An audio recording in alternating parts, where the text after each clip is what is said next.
Mesdames et messieurs, bonsoir. Nous sommes évidemment lundi et nous nous rencontrons pour la prière. Nous bénissons le Seigneur pour les moyens qui nous sont donnés pour aller jusqu'aux extrémités de la terre. Nous allons sans plus tarder prier pour présenter ce moment au Seigneur. Seigneur, merci pour l'opportunité de nous unir en esprit afin de combattre dans la prière. Tu nous as demandé de prier sans cesse et nous sommes là pour obéir à ce verset. Ce que nous demandons, c'est que ton esprit nous conduise dans cette tâche difficile parce que nous devons combattre dans un monde des ennemis invisibles et avec des armes invisibles. Que ton nom soit béni pour ces quelques temps au nom de Jésus. Amen. Mesdames et messieurs, nous allons prendre notre première lecture dans le texte de Actes 16, les versets 25 et 26, le temps pour moi, et nous lirons dans un deuxième temps, Acte 27, le verset 1er. Lisons la parole du Seigneur. Vers le milieu de la nuit, Paul et Silas priaient et chantaient les louanges de Dieu, et les prisonniers les entendaient. Tout à coup, il se fit un grand tremblement de terre, en sorte que les fondements de la prison furent ébranlés. Au même instant, toutes les portes s'ouvrirent et les liens de tous les prisonniers furent rompus. Deuxième passage. Lorsqu'il fut décidé que nous nous embarquerions pour l'Italie, on remit Paul et quelques autres prisonniers à un centenier de la cohorte Auguste nommé Julius. Ces deux passages nous présentent l'apôtre Paul. Le premier nous montre que Paul est en prison avec un compagnon, donc Silas. Le deuxième nous présente Paul en voyage pour l'Italie, contre qui n'a pas choisi. Il voyage contre son gré et il est en prison, donc enchaîné. Il est dans des conditions difficiles de voyage. Le contexte de Acte 27 et Acte 28 nous montre clairement que le voyage était périlleux. Nous voulons prier ce soir pour que notre pays, le Gabon, et le monde arrivent à permettre aux chrétiens de vivre dans toutes les administrations, dans toutes les sociétés en paix. Nous voulons prier premièrement pour les chrétiens qui souffrent dans les administrations, dans nos administrations gabonaises, bien sûr.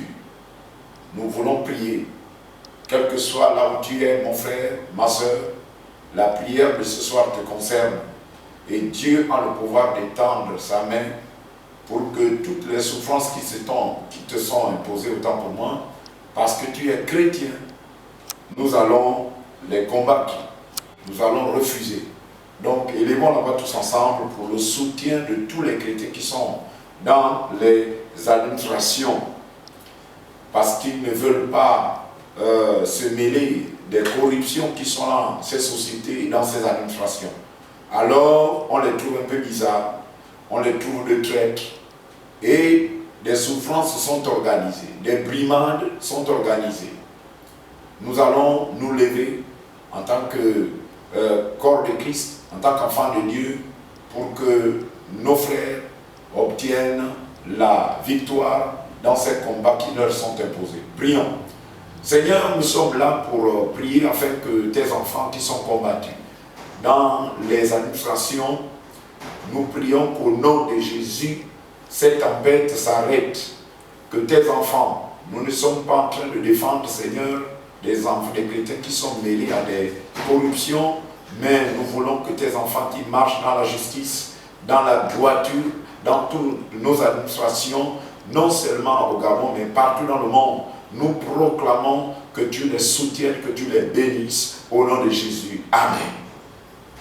Nous allons prendre le deuxième sujet, c'est-à-dire nous allons prier maintenant pour les sociétés. Il y a des administrations, également les sociétés. Il y a tellement d'injustices. Dès qu'on découvre que lui, là, il est chrétien, quand il ne marche pas comme certains groupes le veulent, alors il est maltraité. Nous allons nous lever pour prier en faveur des chrétiens qui sont dans les entreprises. Nous proclamons, Seigneur, que tu interviennes pour rendre justice à tes enfants qui sont maltraités à cause de leur appartenance à Jésus. Au nom de Jésus, nous parlons, comme nous l'avons dit pour les administrations, des chrétiens qui servent leurs patrons, leurs entreprises dans la droiture. Nous proclamons que ces chrétiens sortent de là victorieux. S'il y a des brimades, Seigneur, s'il y a des persécutions liées à leur statut de chrétien, nous demandons ton intervention, non seulement, Seigneur, dans notre pays, mais également partout dans le monde où les enfants de Dieu sont persécutés à cause de leur foi. Au nom de Jésus. Amen. Nous abordons le troisième sujet. Nous allons prier pour que les pays qui interdisent l'évangile puissent recevoir l'évangile.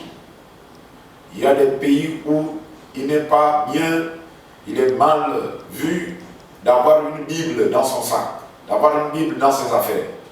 Si vous avez une Bible, votre coup peut tomber. Nous qui sommes dans des pays où on a la liberté de prêcher la parole au marché, dans les administrations, nous n'avons pas encore compris la valeur de cette liberté. Notre pays, le Gabon, nous donne une très grande liberté. Il y a d'autres, le simple fait de parler de Jésus à un citoyen, ben, le coup peut tomber. Nous voulons donc prier pour que nos frères qui ont pris le risque d'aller dans ces pays, que le secours du ciel soit manifeste. Nous prions.